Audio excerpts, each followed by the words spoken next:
remember sitting on the edge of my childhood bed, the soft sunlight of late afternoon spilling across the floorboards.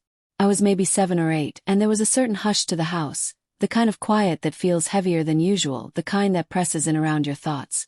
I had been rifling through the drawers in my parents' room, mostly out of boredom, mostly out of curiosity, when I stumbled upon a small, lacy garment tucked behind a stack of folded handkerchiefs. It looked delicate, almost fragile, and when I held it, I felt a flutter in my chest that I didn't fully understand. That was the first time I remember feeling a disconnect between how I was expected to move in the world and the private, secret shape of my thoughts.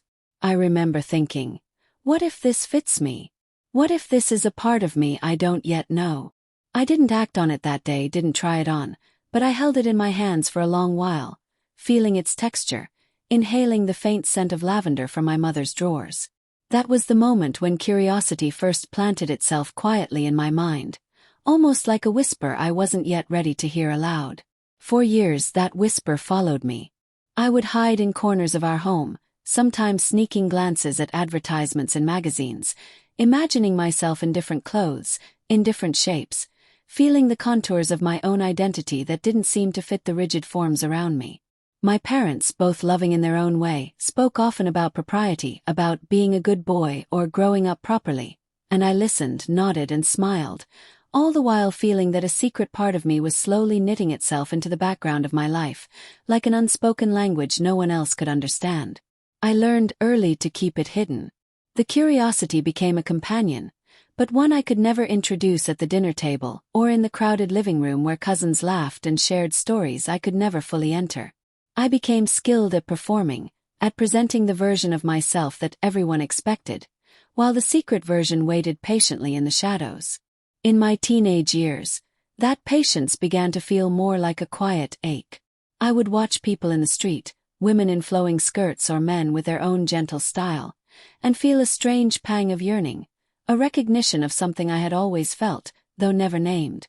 It was around this time I began experimenting in private, first with small things, slipping into my mother's scarves, brushing my hair differently in front of the mirror, imagining a life where the contours of my body aligned with the contours of my mind. There was fear attached to each experiment, a trembling understanding that discovery came with risk. But there was also a thrill, a sense that somewhere within me, a puzzle was beginning to resolve itself. Every small act of self-expression felt like a secret conversation with my own soul, one that no one else could overhear. I think what strikes me most now, looking back, is how slowly and gently this process unfolded. I wasn't rushing toward some sudden revelation. I was feeling my way through layers of fear, guilt, and doubt, each step coated in the soft sediment of memory. Sometimes I would almost convince myself that I was imagining things, that this urge to explore my identity was simply a passing fancy. But it never truly passed. And in those quiet moments, in the folds of fabric or the brushing of hair, I realized that discovery itself could be tender, careful, and profoundly human. There was no urgency beyond the need to feel whole, and that need became a compass, pointing me toward a future I could scarcely describe but deeply trusted. Even in adulthood, long after the whispers of childhood had settled into a low hum, I carried the tension between fear and curiosity like a familiar friend. I had built a life around convention, a professional career, a family that loved me, and yet there remained a hollow space inside, a quiet question that no one could answer but me. It was in those years, standing before mirrors in dimly lit bathrooms, in hotel rooms while traveling for work, or alone in my apartment, that I began exploring more seriously. The gaff, the garment that would eventually symbolize the turning point of my journey, was something I approached with reverence and trepidation. Ordering it online felt like sending a letter to a version of myself I had never dared address directly. The box arrived one rainy afternoon, and I remember the smell of the cardboard, the weight of the unknown in my hands. I sat on the edge of my bed for a long while, staring at it, hesitant, afraid, and yet irresistibly drawn toward the moment I had been waiting my entire life to experience. I remember the first time I held the gaff in my hands, feeling its soft, almost fragile fabric between my fingers. There was a trembling in me I hadn't felt in years, not fear in the way one fears danger, but a raw, nervous anticipation, like standing on the edge of a cliff and knowing that the fall might finally lead to freedom. I sat on the edge of my bed, taking slow, deliberate breaths, trying to convince myself that nothing terrible would happen if I tried it on, that perhaps this simple, quiet act could bring me closer to some long-lost version of myself. The first attempt was awkward, hesitant, filled with clumsy fumbling, but the moment I adjusted it properly, something shifted inside me. It was as if a missing piece of a puzzle had finally found its place, the contours aligning not just physically, but emotionally, psychologically, in a way that felt like coming home after a lifetime of wandering. That first moment was both beautiful and terrifying. I had never felt such a potent combination of relief and vulnerability. I looked at myself in the mirror, and for the first time I didn't feel like an actor playing a part. I felt like me, the truest version of me I had ever seen. But with that clarity came the sharp edge of fear. What if someone found out? What if my carefully constructed life fell apart because I allowed myself this one small truth? My heart raced, but I stayed, staring at my reflection, allowing the feelings to wash over me. There was awe, a gentle pride, and a tremor of grief for all the years I had spent hiding. I realized that transformation wasn't just about fabric or garments. It was about honesty, about facing the parts of oneself that had been quietly suppressed, about granting oneself the dignity of being known, even if only to oneself. In the weeks that followed, I began incorporating small rituals into my routine. I would close the bedroom door, dim the lights, and move slowly, deliberately, letting myself become acquainted with the contours of this newfound identity. Every gesture, from adjusting the fabric to smoothing the lines of clothing, became an act of self-respect, a whispered affirmation that I was worthy of care, worthy of recognition, worthy of completeness. These moments, private and delicate, were profoundly healing. I began to notice the subtleties of how I held myself, how I breathed, how my posture changed when I allowed myself this expression. It was quiet work, slow and deliberate, and it was deeply human. But of course, the world outside remained unaltered. There were still moments of anxiety that intruded on these fragile spaces: calls from family, casual visits from neighbors, routine trips to the store, all reminders of the life I had constructed to survive and the careful performance I still maintained. The contrast between my private self and public self became more pronounced, and at times the tension felt unbearable. I would sometimes catch my reflection in a shop window or a passing mirror, and for a split second, I was confronted with the duality of my existence, the longing for authenticity and the weight of societal expectation. Yet even in those moments, I found a quiet courage growing inside me. Each time I returned to my bedroom, to the sanctuary of my own presence, the fear softened a little more, replaced by a sense of resilience and self-compassion that I had not known I possessed. There were nights when memories from childhood crept into my thoughts, long-forgotten images of my parents laughing, of me hiding behind the curtains, imagining other possibilities for my life, imagining a freedom I could scarcely articulate. I realized that those small, hidden moments of curiosity and longing had been my companions all along, guiding me gently toward this day of quiet reckoning. And in recognizing that, I began to forgive myself for the years of secrecy, for the cautious self-censorship, for the times I had doubted the validity of my own feelings. I could feel a sense of continuity, a thread connecting the tentative, curious child to the adult who now dared to face his own reflection with honesty. One evening, I recall sitting by the window with the gaff in my hands, watching the light fade across the rooftops.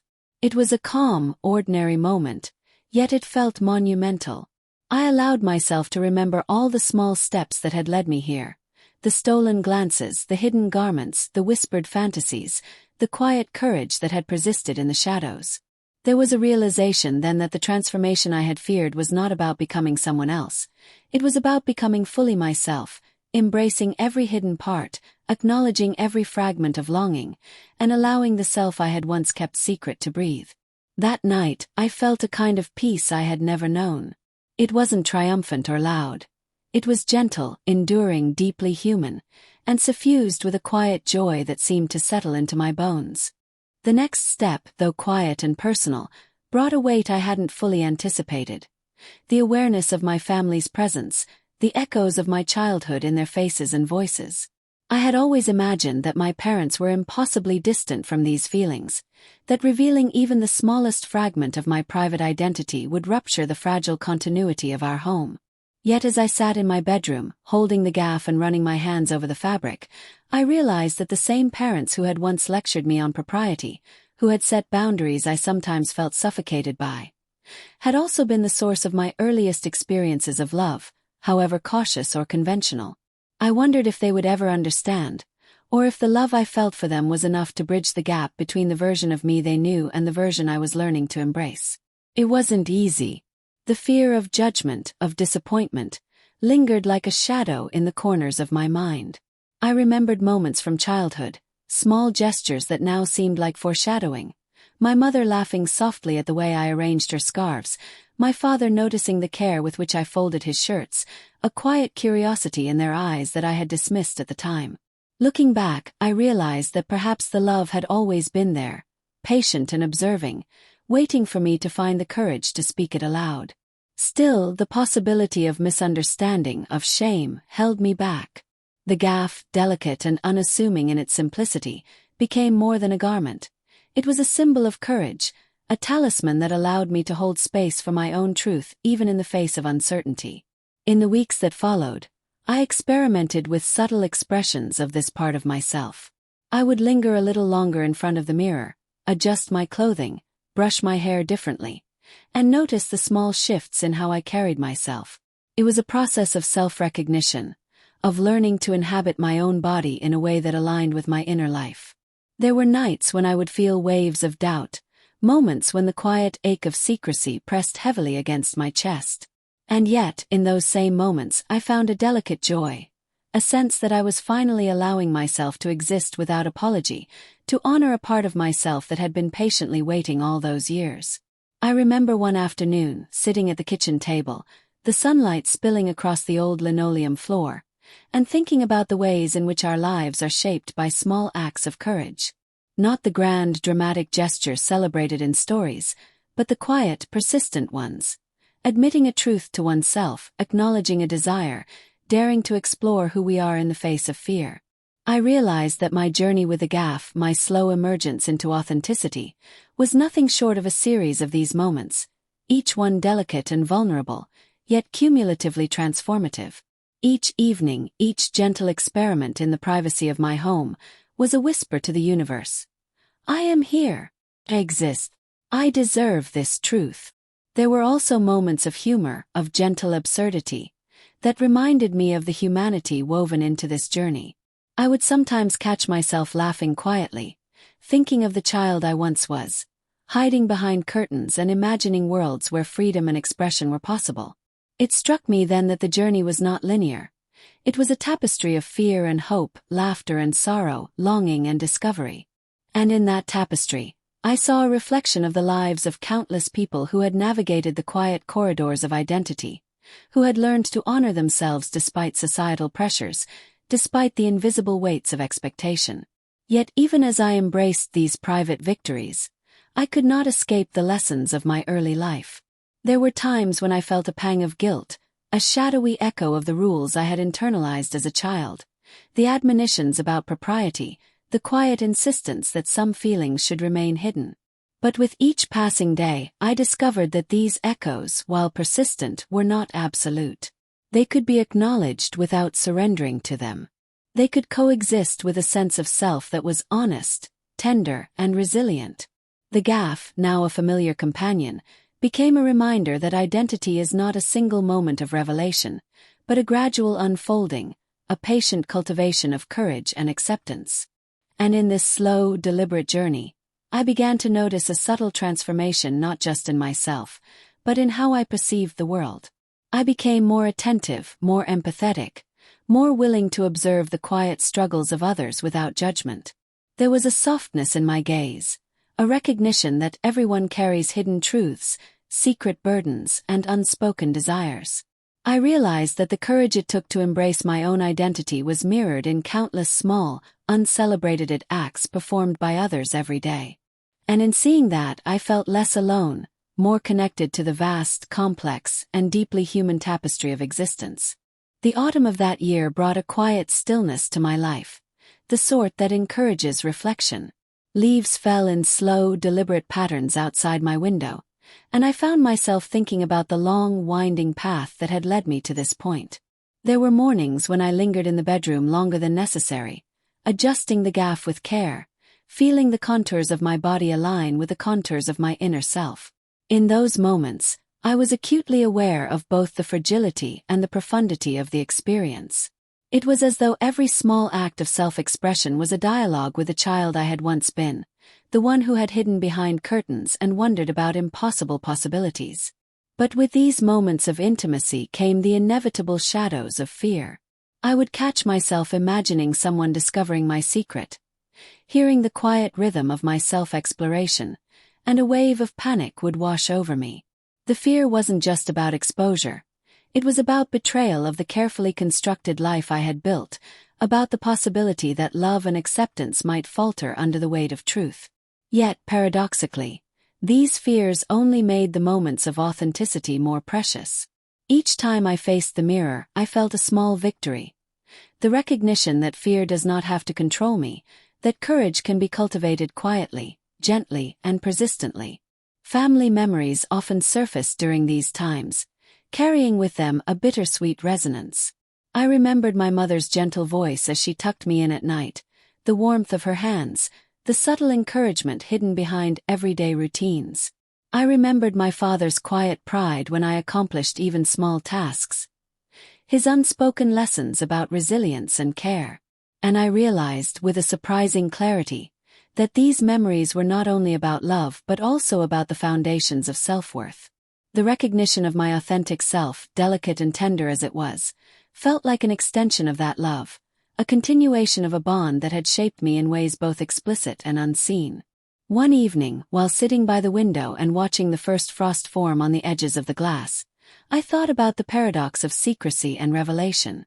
For decades, I had carried a hidden part of myself with caution, layering it beneath the routines and performances expected by the world. Now, with the gaff in place and my reflection familiar and comforting, I understood that the true transformation was not in a garment, not in appearance, but in acceptance. Acceptance of the quiet, persistent truth that had always existed inside me. It was a realization that I had been preparing for all my life, through stolen glances, careful experiments, and moments of intense longing. The first time I allowed someone else to glimpse this part of myself, even indirectly, it was both exhilarating and terrifying.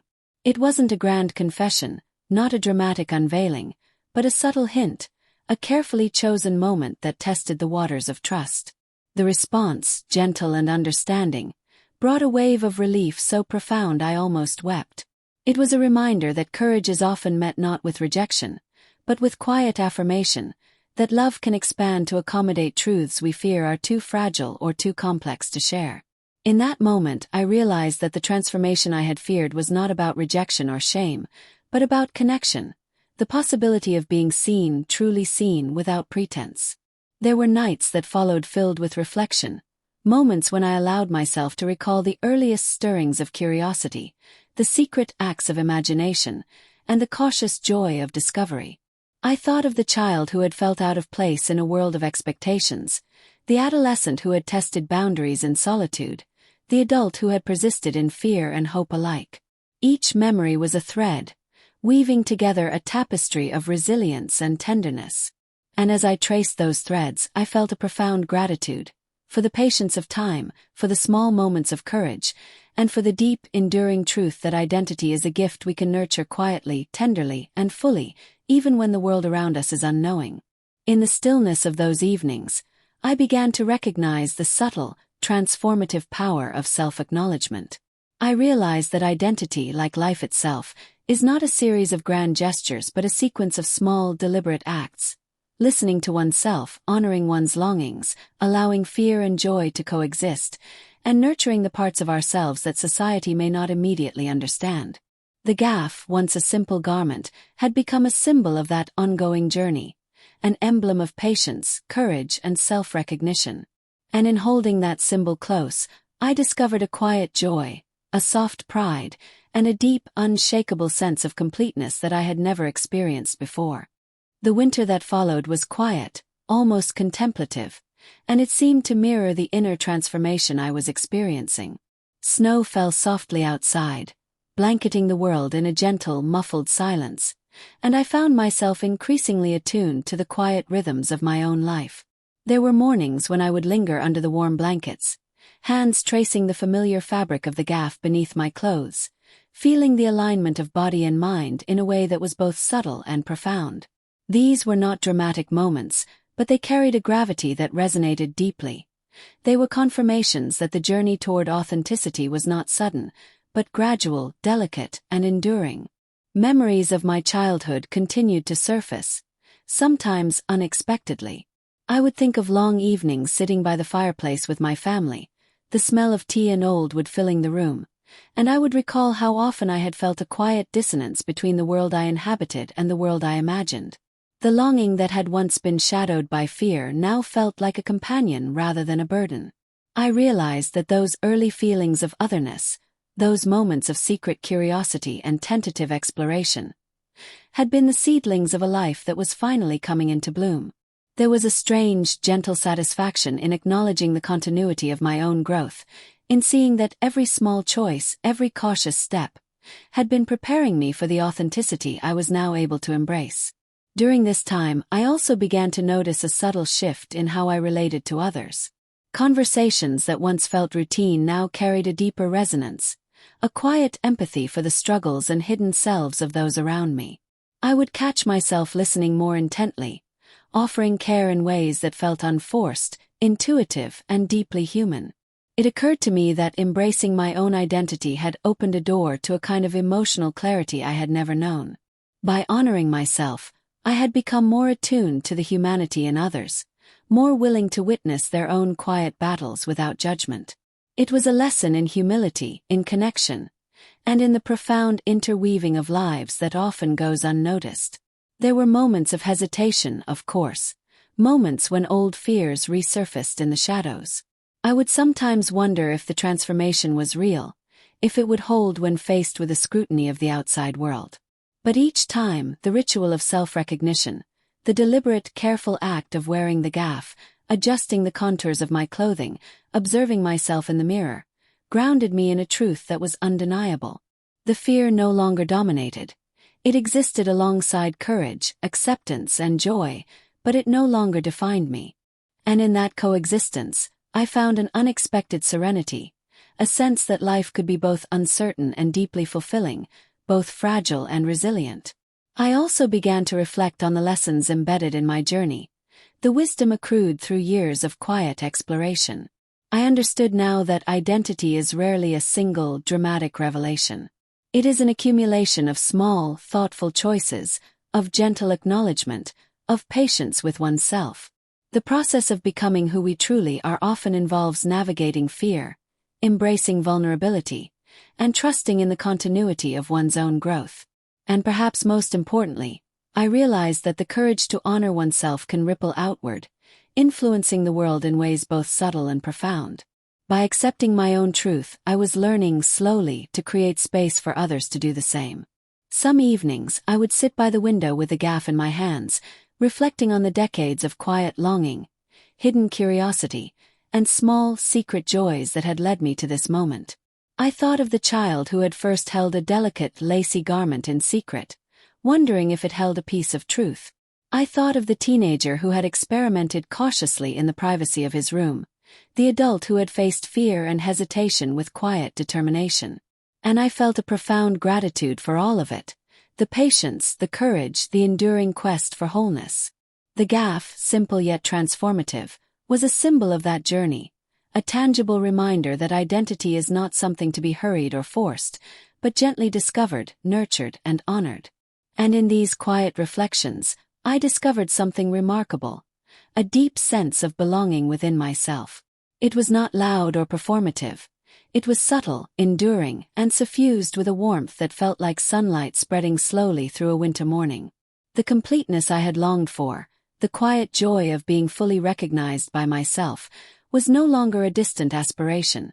It was present, intimate, and profoundly real. The journey had been long, often shadowed by doubt and fear, but it had also been rich with tenderness, insight, and a slow, deliberate cultivation of courage. I realized then that this quiet, ongoing transformation was the most beautiful gift of all, a reminder that the heart can learn, grow, and embrace its own truth at any stage of life. Spring arrived quietly, almost imperceptibly, carrying with it a sense of renewal that seemed to mirror my own inner life. The days grew longer, and the sunlight softened the edges of the world, illuminating spaces I had long kept in shadow. I noticed how the small acts of self-recognition, the deliberate attention to the contours of my body, the quiet rituals of wearing the gaff, had begun to shape not just my sense of self, but the way I moved through the world. There was a subtle confidence now, not loud or ostentatious, but steady, gentle, and deeply rooted.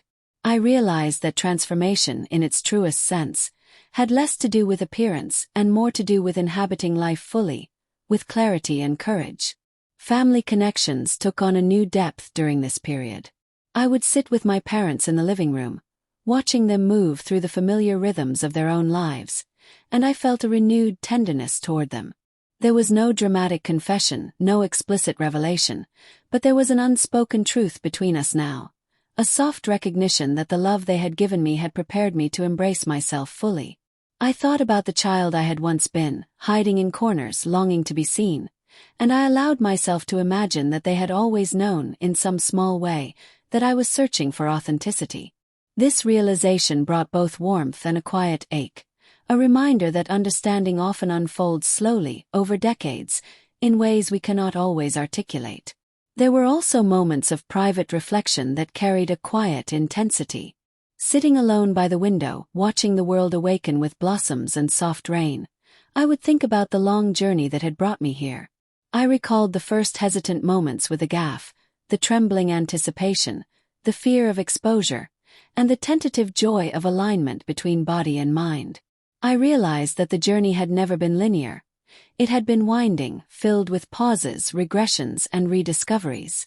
And yet, every step, every experiment, every private act of courage had been vital, each one a building block in the architecture of my identity. One afternoon, I found myself leafing through an old photo album, the kind with fading pages and sepia-toned images. There were pictures of birthdays, family gatherings, and vacations long past. I lingered on an image of myself as a child, wearing a slightly oversized sweater and a shy smile, hiding behind my mother's chair. I felt a surge of recognition, a tenderness for the version of me that had always felt both ordinary and somehow different. And I understood that the courage to embrace the present self was also an act of honoring the past, of acknowledging that every hidden longing, every small curiosity, every secret hope had been a thread leading to this moment of self-acceptance. The act of wearing the gaff became more than a private ritual. It became a meditation, a way to connect with the layers of my life and the emotions I had carried for decades. I would close my eyes, adjust the garment, and breathe slowly, feeling the alignment of body, mind, and memory. In these moments, I sensed the continuity of my own journey, the resilience that had persisted through fear, doubt, and secrecy. And I realized that the essence of transformation is not a single moment of revelation, but a lifetime of attention, care, and gentle courage. It is a slow, deliberate weaving of truth into the fabric of everyday life. Perhaps the most profound realization came during a quiet evening, sitting in the garden with the sun setting over the horizon. I felt an overwhelming sense of completeness, a deep, tender satisfaction that came not from recognition by others, but from being fully present and fully acknowledged by myself. I thought of the child who had first discovered a secret garment in a drawer, the teenager who had experimented in private, the adult who had faced fear and self-doubt with quiet determination. And I understood with clarity and warmth that identity is not something to be rushed or forced. It is a gentle unfolding, a patient cultivation of honesty, courage, and compassion. In that moment I felt gratitude that transcended words, for the patience of time, for the quiet resilience that had carried me through years of secrecy and longing, for the capacity to recognize and honor the self that had always existed within me. The gaff, once a simple and fragile garment, had become a symbol of that enduring journey, a testament to the quiet power of self-acceptance. And as the sky darkened and the first stars began to shine, I felt a profound sense of peace, a deep alignment between past, present, and future, a feeling I had long yearned for and had finally found. The summer that followed felt like the natural extension of everything I had quietly built over the years. The warmth of sunlight on my skin, the gentle hum of cicadas in the evening, even the rhythm of my own breath, it all carried a softness, a calm assurance, that mirrored the acceptance I had nurtured within myself. Wearing the gaff had become a quiet act of affirmation, a tender ritual that reminded me daily that I had permission to exist fully and authentically, that I could inhabit my own body and mind without apology. The reflection I saw in the mirror no longer carried hesitation or uncertainty. It carried continuity, a life lived patiently, honestly, and with care. I began to notice the subtle ways my journey had shifted not just my own life, but the way I connected to the world around me. Conversations with old friends deepened, not because I had shared all my secrets, but because I carried a steadiness within me, a quiet confidence that allowed me to listen, to empathize, and to honor the experiences of others. I realized that the act of embracing my identity had rippled outward, touching even those who might never know the full story. There was a remarkable beauty in that. How courage, even in small, private forms, could infuse the ordinary flow of life with authenticity, connection, and compassion. Family remained a tender presence in my reflections. I thought often of my parents, of the childhood that had shaped me, of the subtle encouragement hidden behind routines and expectations. There was a soft joy in recognizing that the love I had received all those years ago had quietly prepared me to accept myself fully. I imagined that somewhere in the deep currents of our shared memories, they had always known, had always loved the child who longed to be fully seen. That recognition brought a warmth that was both grounding and liberating. I felt the continuity of generations, the delicate intertwining of love and understanding that had carried me through decades of self-discovery. There were still moments of reflection on fear and uncertainty. I would occasionally catch myself thinking of all the years I had spent hiding, all the moments I had doubted the validity of my own feelings. And yet, these reflections were no longer painful. They were affirming, a testament to resilience and patience. I understood that self-discovery is not linear. It carries both shadows and light, and both are necessary to appreciate the depth and richness of human experience. Even the struggles, the hesitant experiments, the small missteps along the way, all contributed to the texture of who I had become. In the quiet evenings, I would sit by the window, the fading sunlight casting long shadows across familiar rooms, and I allowed myself to remember every stage of the journey. I thought of the child, tender and curious, holding a lacy garment in secret, the adolescent testing boundaries and imagining impossible possibilities, the adult facing fear and uncertainty with quiet courage. And I realized, with a deep, almost reverent clarity, that identity is not a single moment of revelation but a lifetime of patient acknowledgement, courage, and love. Each act of recognition, each gentle step toward authenticity, had brought me closer to a sense of completeness that was profound, enduring, and deeply human. It struck me then that the essence of life's journey is this delicate balance, embracing who we are while honoring the lessons of the past, nurturing courage in the presence of fear, and allowing ourselves to be seen, even if only by ourselves. The gaff, once a simple garment, had become a symbol of that journey, a reminder that completeness is not found in approval or external validation, but in the quiet courage to acknowledge and honor our own truth. In that acknowledgement, there was freedom, joy, and an abiding serenity that felt like home.